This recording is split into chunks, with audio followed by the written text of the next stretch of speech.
on est toujours au THSF, on est toujours dimanche et on est toujours 13h13. Mais là, on est avec Jean-Baptiste. Bonjour. Bonjour. Jean-Baptiste, tu présentes une conférence dans 45 minutes à peu près sur les voix de synthèse, la voix de son maître. Est-ce que rapidement tu peux nous dire un peu ça va consister en quoi cette conférence? Qu'est-ce que tu vas nous raconter? Alors, c'est un peu l'histoire des voix de synthèse. C'est aussi une réflexion sur notre rapport au sensible dans un environnement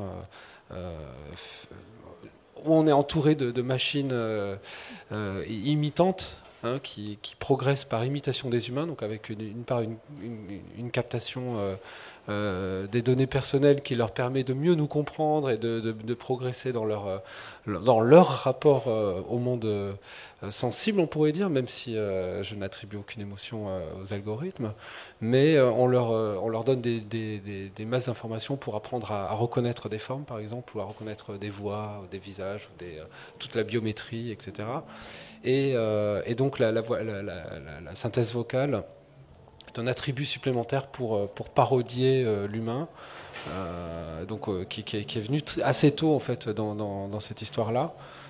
Voilà, on sait que Turing, qui est un peu le père des premiers ordinateurs, avait une vision des machines intelligentes et sensibles. Donc dès le départ, ces paramètres-là sont présents. Et là, maintenant, on est dans un moment où c'est particulièrement fort. On a des machines qui nous parlent en permanence, que ce soit dans le bus, dans la voiture, dans la maison maintenant, parce qu'il y a Google Home qui vient avec dans le salon, etc. Donc voilà, donc il y a tout un champ comme ça d'exploration.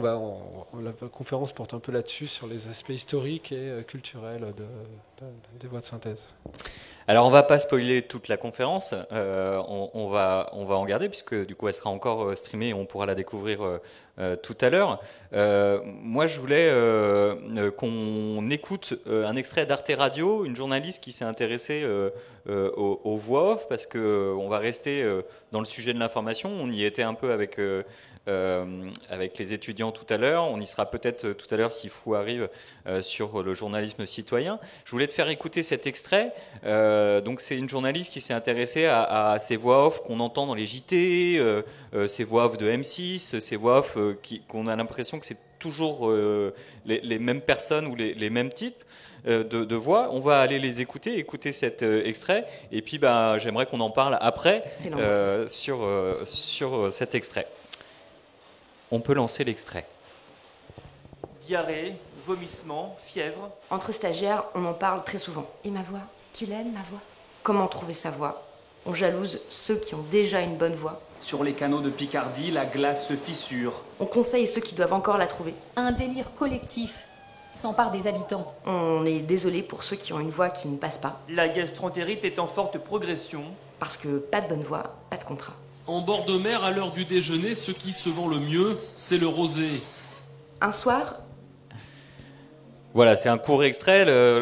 J'invite tout le monde à aller chercher cette émission sur Arte Radio, ça fait 9 minutes.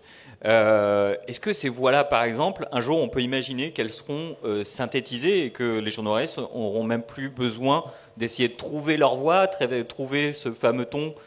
Elle explique justement qu'elle n'y arrive pas au début, qu'elle trouve pas ce ton, qu'elle n'arrive pas à copier, et que c'est en caricaturant finalement Groland qu'elle trouve ce ton. Est-ce qu'on peut imaginer ça à l'avenir? Alors, c'est un extrait que j'aurais pu passer dans ma conférence, clairement, parce que en fait, je travaille aussi sur une émission de radio qui s'appelle Les Voix étranges, et qui fait comme ça une collection des voix, en particulier traitées électroniquement, mais par extension aussi toutes les voix un peu inhumaines. Et là, je pense que on est dans le cadre de ce qu'on entend à la télévision, à la radio, c'est des voix qui sont formatées.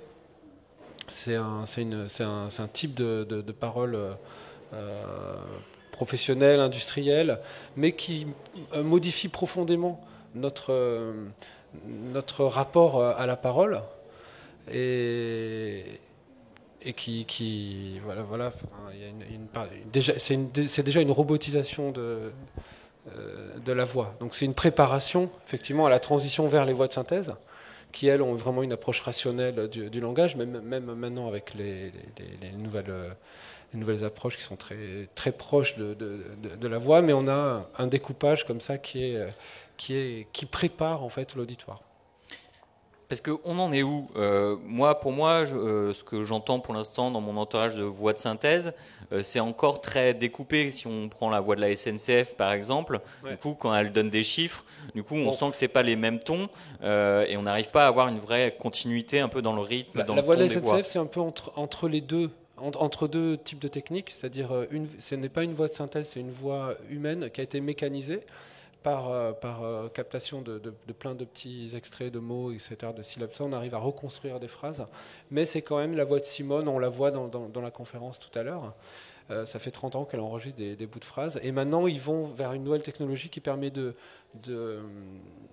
copier sa voix, c'est-à-dire de manière algorithmique. Donc ce ne sera plus Simone, ce sera la voix de Simone synthétisée qui nous parlera, et donc Simone deviendra immortelle. C'est vraiment le projet de la SNCF, ils l'ont appelé Imone, la nouvelle version. Flûte.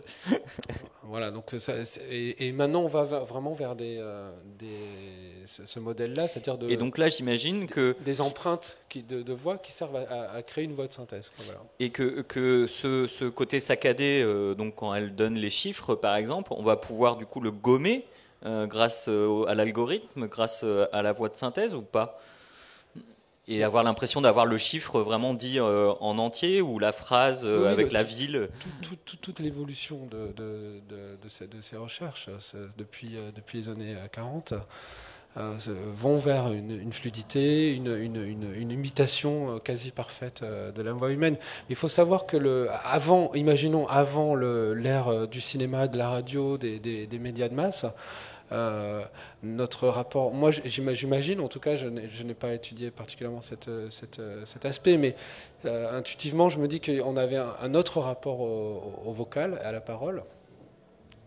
Et voilà, la voix, c'est vraiment le siège des émotions, hein, on dit chez l'humain. Donc ça, avec les flots de paroles préformatés comme ça, auxquels on est maintenant habitué après plus de 150 ans de cinéma, de radio, etc. Je pense qu'on a même du mal en tant qu'humain à convoquer nos émotions intrinsèques, je dirais, fondamentales, parce qu'on n'y a plus vraiment accès, parce qu'on est dans des modes de prise de parole déjà extrêmement affaiblis et formatés, quoi. Donc il y a déjà, je dirais... Et du coup, ça va pas arranger les choses. Donc avec les voix de synthèse, évidemment, ça aggrave le sujet. Puis on est maintenant habitué aussi à obéir. Enfin, je prends l'exemple du GPS ou des messages dans le bus, etc. Enfin, c'est quelque chose auquel plus personne ne prête attention quasiment. Donc on est encore là. Mais je trouve que les voix, c'est un très bon exemple, les voix de la télévision et de la radio, parce que vraiment, ça nous met aussi dans un état... personne ne parle comme ça. Personne ne parle comme ça dans la vraie vie. Et pourtant, on l'accepte, on l'entend, et à longueur de journée, quoi. Enfin, et ce qui est très intéressant dans ce reportage-là, c'est qu'ils expliquent juste aussi qu'ils ne savent même pas pourquoi ils parlent comme ça. Du coup, ils savent plus trop. Alors, il y a un chef qui essaye de retracer un simili historique de ces voix-là, mais c'est devenu tellement loin du point de départ des voix des années 50, en fait, portées par la télévision, beaucoup, qui ont été retransformées, qu'ils ne savent même plus pourquoi ils mettent ce ton, ce rythme. Je pense qu'il y a un coefficient d'apathie chez l'auditeur qui est important dans ce dispositif-là de prise de parole. Parce que sinon, je ne pense pas qu'il l'aurait gardé à ce point-là. Alors on voit bien que ça continue, ça se durcit même, ça se densifie, quoi, l'usage de ces paroles-là. Et on dirait qu'on ne peut plus parler autrement, on ne peut plus s'adresser publiquement autrement que comme ça. Donc c'est une aberration, quoi. Il va falloir qu'on invente un ton TV bruit, les gars, les filles. Hein. Du coup, on va inventer ça. Ça nous montre aussi l'histoire de la synthèse vocale, c'est qu'il y a une imitation de l'humain, parce que la voix, c'est vraiment une propriété de l'humain, une des caractéristiques, un pouvoir humain.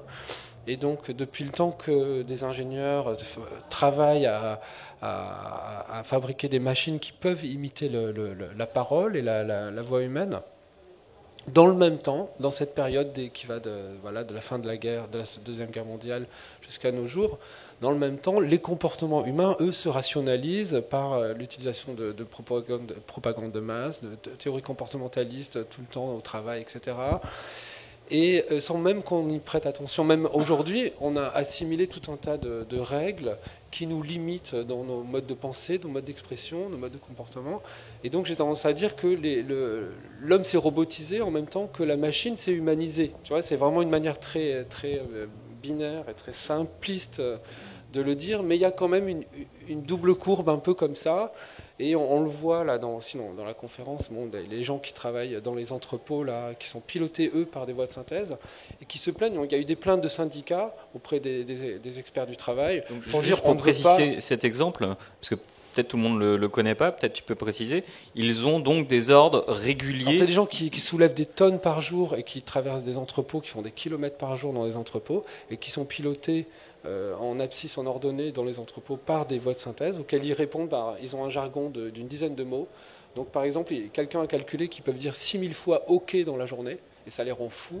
Et donc il y a eu des syndicats qui ont porté plainte en disant, en répétant les paroles des travailleurs, en disant je ne suis pas un robot. Donc c'est vraiment la vie quotidienne des personnes qui travaillent dans les entrepôts. Donc c'est un état de mise en esclavage, on pourrait dire, de renversement de la charge, puisqu'au départ les machines sont arrivées pour déjà remplacer les humains au travail. Mais maintenant, c'est bien pire que ça, c'est qu'elles les commandent. Et c'est les managers, c'est les machines, quoi. Voilà. Donc là, on est dans une nouvelle étape de la cybernétique, on pourrait dire, où ça s'est radicalement durci. Ouais. Il va être important de hacker tout ça. Ouais, sans doute. Il y a aussi, on en parlait, et ça fera peut-être le lien avec notre deuxième plateau. J'espère que Fou va arriver. On le cherche. Ça va être. Alors, on vit là en ce moment une actualité qui est autour de la loi anti-fake news, parce qu'on vit effectivement à l'heure d'Internet une vague massive de désinformation, de fausses informations, etc. Là, tu évoquais tout à l'heure en préparant le fait que maintenant on va pouvoir copier des voix, donc des voix de gens qu'on connaît, de Monsieur Macron par exemple, de Monsieur Trump, de n'importe qui parle régulièrement dans les médias. Ça va évidemment amplifier du coup cette possibilité de balancer des fausses informations, de détourner l'information. Il y a deux choses. Techniquement, on peut d'ores et déjà produire du média entièrement faux, entièrement bidonné, c'est-à-dire des fausses vidéos, des fausses interviews vidéo d'Obama, ça a été fait avec la voix, l'image et tout ça, mais quelque chose qui n'a jamais eu lieu. Et c'est très difficile à l'œil ou à l'oreille de déterminer si le document est vrai ou faux, parce que c'est extrêmement véridique d'aspect. Et la deuxième chose, c'est que ces lois, on en a déjà eu plein, hein, les lois de régulation, en tout cas sur l'Internet, c'est toujours piégeant, parce que ce soit pour lutter contre le porno, là, il y a ici le slogan « We make porn » qui date de cette époque-là, que ce soit pour lutter contre l'industrie du porno, contre les insultes en ligne, ou contre l'homophobie ou l'antisémitisme, ou les fake news, etc., c'est toujours une notion de contrôle, de toute façon, qui prend le dessus. C'est-à-dire, on va contrôler. Il y a toujours quelqu'un qui va te dire quelle est la vraie nouvelle de la fausse. Et c'est ça le fond du problème. C'est-à-dire qu'au fond, j'allais dire, les fake news ont toujours existé. La propagande a toujours existé. J'entendais l'autre jour le président Macron qui voulait interdire la chaîne Russian TV parce que c'est soi-disant une chaîne de propagande, comme si les autres chaînes ne faisaient pas de propagande nationale, ou les chaînes internationales. C'est le rôle des chaînes internationales de faire la promotion d'un pays à l'étranger, etc. Donc voilà, toutes ces notions sont très floues, comme la notion de terrorisme aussi, qui sert beaucoup à nous contraindre. Elle est très floue, et j'allais dire, on est tous le terroriste de quelqu'un dans l'histoire des relations internationales. Donc voilà, donc il y a toujours un danger aussi à vouloir définir la fausse nouvelle et à vouloir Bien contrôler. sûr. Je pense que Mais- c'est pas le bon outil en tout cas. Bien sûr, mais en tout cas, moi qui fais par exemple de l'éducation aux médias et des interventions pour faire douter le public auprès duquel j'interviens, ça va être de plus en plus difficile, tu l'as dit, de trouver des moyens, des techniques pour faire douter sur la parole, sur l'image, alors qu'on sait que l'image et le son, derrière, on n'y pense jamais trop assez, a une force de vérité, une valeur aujourd'hui, parce qu'il y a malheureusement peu d'éducation aux médias, et donc peu de recul pour décrypter et douter, quoi. C'est sûr, on est sous-équipé pour la critique des médias. On a sous-estimé longtemps. On a été très minoritaire dans le monde des médias. Ceux qui font du remix, de la critique et des approches un peu pour réfléchir sur les formes du média. Et effectivement, on parle d'illettrisme numérique, mais il y a aussi un illettrisme médiatique. Et là, on va changer un peu de paradigme. Enfin, on a déjà, je pense, avec les réseaux sociaux, on est en train de changer de paradigme. Et effectivement, ça s'aggrave encore plus. Quoi. Il y a encore du chemin. Merci Jean-Baptiste, c'était chouette. On invite tout le monde évidemment à rester sur TV Bruit parce que dans une demi-heure donc démarre ta conférence qui va dérouler cette histoire des voix de synthèse et où on en est, quoi. À tout à l'heure.